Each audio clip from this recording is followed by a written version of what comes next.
My name is Lise Madsen. I'm the owner and MD of Honeyrose Bakery. We started out as an organic bakery and we have now gone 100% gluten-free in addition to being organic.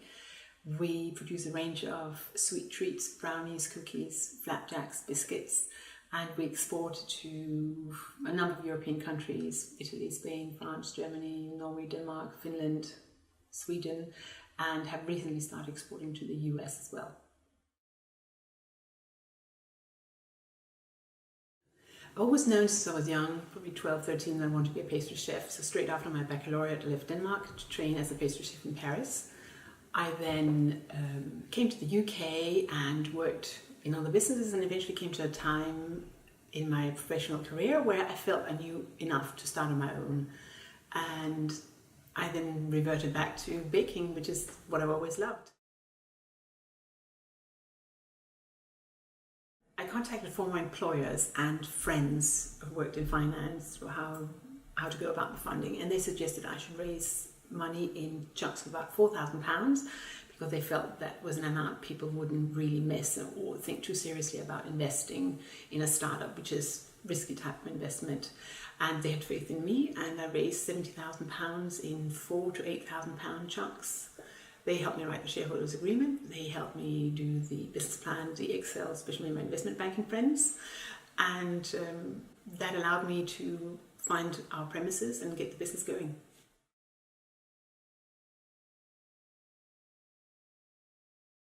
We spent the £70,000 on securing our first premises and buying equipment and cash flow. I had hugely underestimated the amount of cash required to fund the business for the first few years. And I'm afraid to say that PAYE was very generous to us, i.e. we didn't pay PAYE until quite late, and we paid the penalty interest, but actually it was, I believe, as long as you paid, they weren't too tough.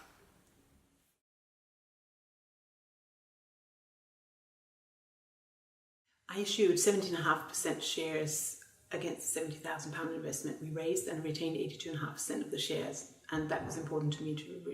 It was my business, my livelihood. I worked hard for it. I wanted to remain majority shareholder. And it's also allowed us the ability to issue more shares should we need to raise more capital to fund future growth.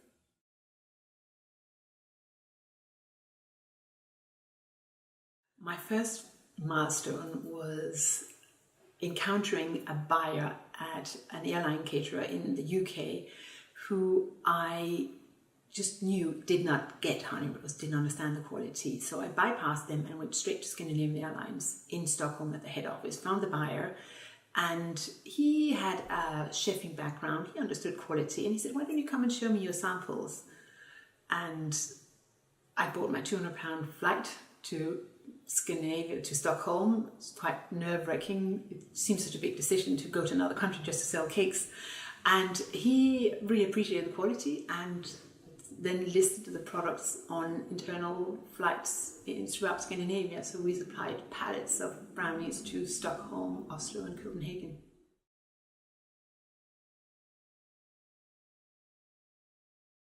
We required second stage funding when we purchased our freehold, and we were very lucky in finding a very old-fashioned bank manager at NatWest who could see the potential in the business and less of a box ticker. And they lent us £400,000 to refurbish an old cement casting factory and gave us the mortgage for the freehold.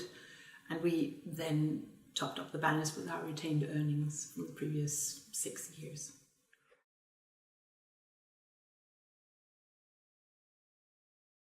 Our third milestone was probably when we bought a brand called Kenton Fraser. It was a brand who had subcontracted their manufacturing out.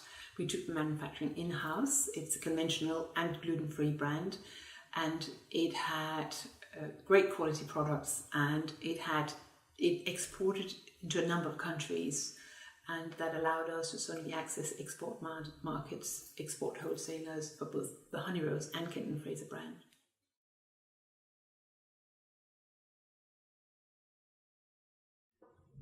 You have to have such thick skin to be an entrepreneur, unless you're very lucky, but I don't believe there are many. entrepreneurs were just lucky. I think they really rely on resilience and thick skin and just ignoring whatever goes on around them and just plow on. And the first 3 years was very much like that, very much. And I remember sometimes driving to work on my scooter, passing Tesco and thinking, I just don't want to be a checkout lady. I don't want to make decisions. I don't want to stress. I just want to take good parts on my belt and hear a click, and that would be my work. No, it was very hard at the beginning. And then you just get used to the responsibility sitting on your shoulders. You get used to making the decisions. And I guess you just develop thicker skin. But yeah, resilience, just whatever other people say, whatever the facts tell you, just continue, go on.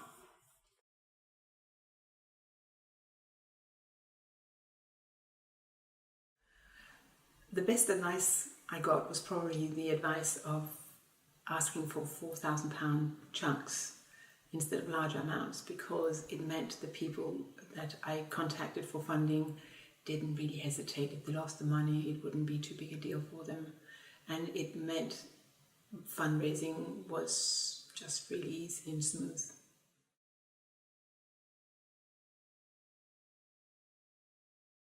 My advice to budding entrepreneurs would probably be to just have faith in yourself, no matter what people telling you your idea is not going to work. And you can see when you talk to them about it, you can see what goes on behind their head. They're saying, oh, this is never going to work, it's never going to take off.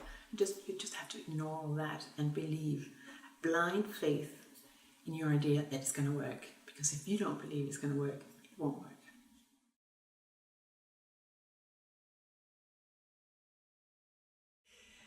My advice, if you want to scale the business, would depend on how fast you want to grow. For me, it was important not to lose too many shares. And I was also starting a family, I had 3 small children at the same time, and it was limited how much time I could put into the business once I started having children. So I knew our growth trajectory would not be too fast or too aggressive, and therefore it suited me to fund it predominantly through either loans rather than giving out equity. I think if you want to grow very aggressively and put everything into it, it might be better to give equity, raise funds through equity. So there's a trade-off. You lose equity, but you might grow quicker.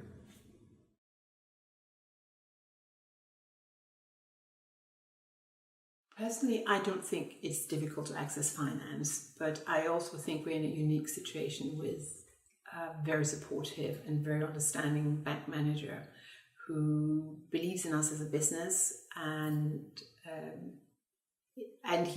we have regular meetings with him saying, we have a facility available for you if you need it, just let us know. They're keen to lend, they have money to lend out, and they want to lend to profitable businesses.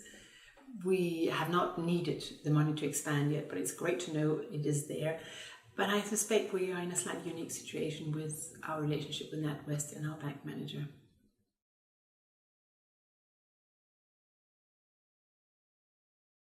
I think the business finance guide is a very useful tool, but you need to make sure that future entrepreneurs knows it exists. And that really was my issue when I started the business, not knowing where to go.